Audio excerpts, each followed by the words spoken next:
কিরে বন্ধু, তোর কোনো খোঁজ খবর পাওয়া যাইতেছে না।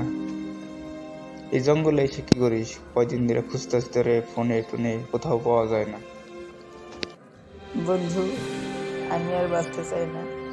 আমার গার্লফ্রেন্ড আমার শেখা দিছে। তোকে যদি মনে কোনো কষ্ট দিয়ে থাকি, তোরা আমায় মাফ করে দিস।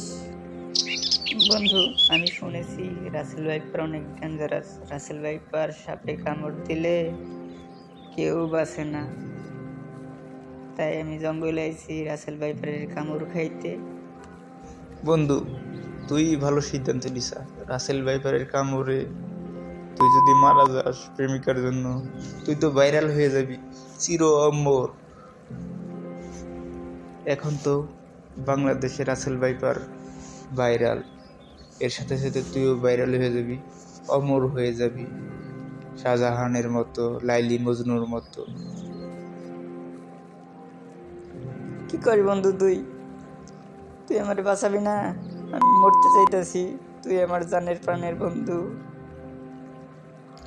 না বন্ধু, তুই চির অমর হয়ে যা, লাইলি মজনু শিরিফ ফরহাদের মতো।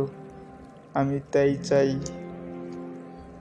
প্রেমের জন্য কেউ মরলে সে চির অমর, মরেও সে কখনো মরে না।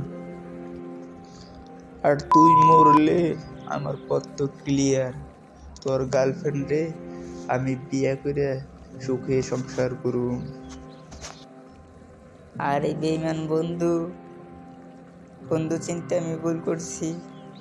আমি এখন মরবো না, দেখি তুই কিভাবে বিয়ে করিস।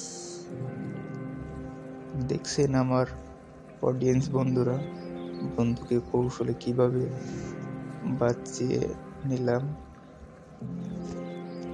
বন্ধুর গার্লফ্রেন্ডের সাথে কি আর প্রেম করা যায়? এটা আমার সাজানো গল্প ছিল।